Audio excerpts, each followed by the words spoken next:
Okay, last time we did the universal tomato sauce, but I'd be remiss if I didn't demonstrate something that you could use it on. Now, like I said, you can use it on pizza. That's great. You can use it for spaghetti sauce. That's great too. Lasagna. But let's try something a little outside the box. Let's make pizza casserole. It's really easy. First thing you do, get a 13 by 9 pan and cooking spray. Where would I be without this? And well, this is kind of interesting. It's backwards from making a regular pizza. First thing, you put the toppings on, then the cheese, then the crust.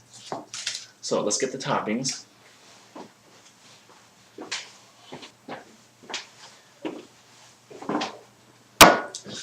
You want about 3 cups of topping in use what you normally like in pizza. Right now I have sausage, onion, and pepper. Just mix it up. I wanted some mushrooms, but I didn't have any mushrooms. And just mix it up. Pour it into the pan.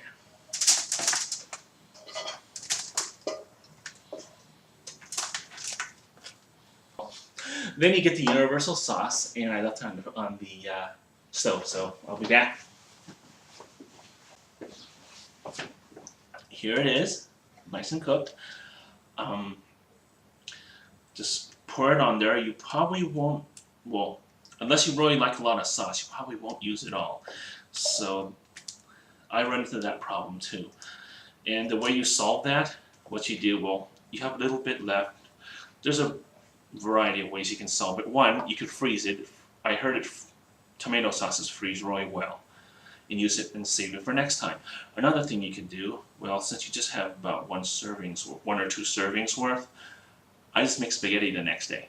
Just put it in the fridge, cover it up, put it in the refrigerator, make spaghetti the next day. But if you really like a lot of sauce, you'll probably end up using it all up. Just make sure you get even coverage here.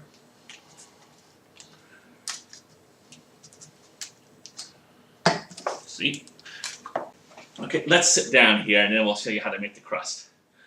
First, get 1 1/4 cups of flour. Then to that, you add, oh man, where's my measuring spoon?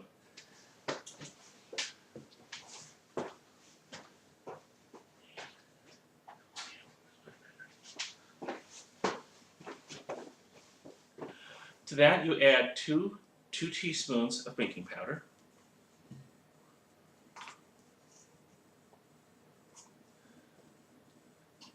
And mix it up well.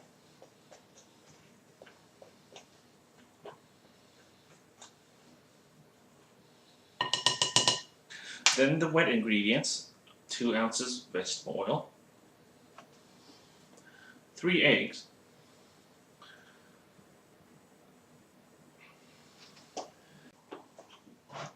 and 2 1/2 cups of cow milk.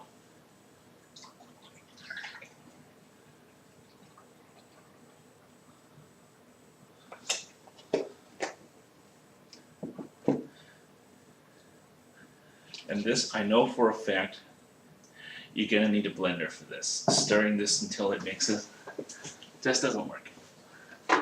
It'll take forever. So let's get chopping.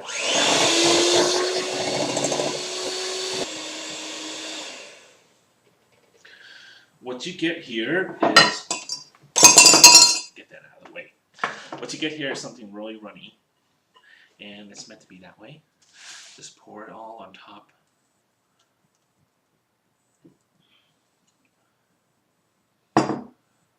You know, I forgot to add the cheese.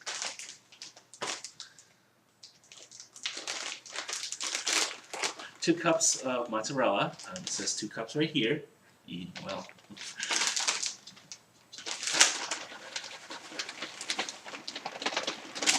put it on evenly. Oh, come on. Get out of there. Strangler. Get it out. Spread it out evenly. Yeah, good, good, good, good. And then you pour the crust on.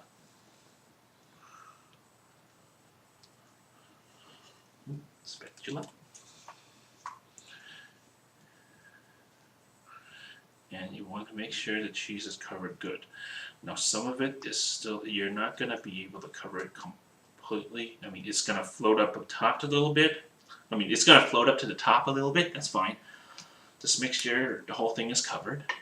And then you bake this in a 400-degree oven for about 25 to 30 minutes. And we're back. One thing I forgot to mention before I went to the oven was that you'll have to check doneness by the color of the top. Here, if it's a nice golden brown, it's ready. You know, that trick where you insert a knife in there, and if it comes out, see if it comes out clean, that won't work here. As a matter of fact, when you cut into this, you'll find that it's going to be kind of gooey. That's because of the cheese. And it's kind of going to look a little undone, but it's done actually. Just have to go by the color. And after you take it out of the oven, just let it sit for about 5 minutes or so, and then you're ready to go. And since this is dinner, I guess I'll be eating in 5 minutes, and I'll see you next time.